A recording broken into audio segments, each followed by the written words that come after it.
Recording studio Jamo Chandpur.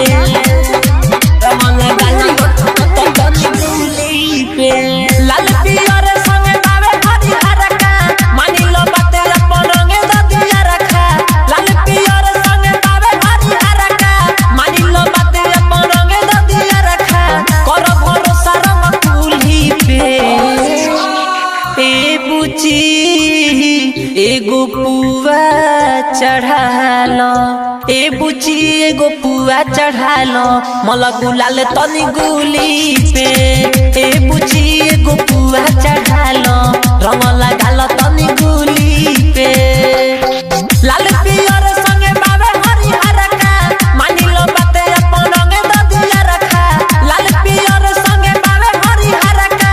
मानिलो बाते अपन रंग ददिया रखा कर भरोसा रंग पुली पे ए बुची एगो पुआ चढ़ालो ए बुची एगो पुआ चढ़ालो मला गुलाल तनी गुली पे ए बुची एगो पुआ चढ़ालो रंग लगालो तनी गुली पे गुली पे गुली पे। मिक्स बाय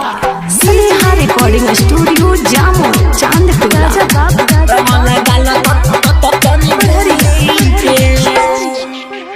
तारा रा बोला चोली धीरे धीरे खोला तारा रा बोला चोली धीरे धीरे खोला रंग ठीक से रगड़ला हो कहतानी जवन कलो नाम बाबा जी के धल पिचा कारी तू पकड़ला हो मानिला बात गोरी लागी न पाला रह तू चुप जनी कर हो हाला मानिला बात गोरी लागी न पाला रह तू चुप जनी कर हो हाला मैं कुछ चढ़त कब सूली पे ए बुची एगो पुआ चढ़ालो ए बुची एगो पुआ चढ़ालो मला गुलाल तनी गुली पे ए बुची एगो पुआ चढ़ालो रंग लगालो तनी गुली पे गुली पे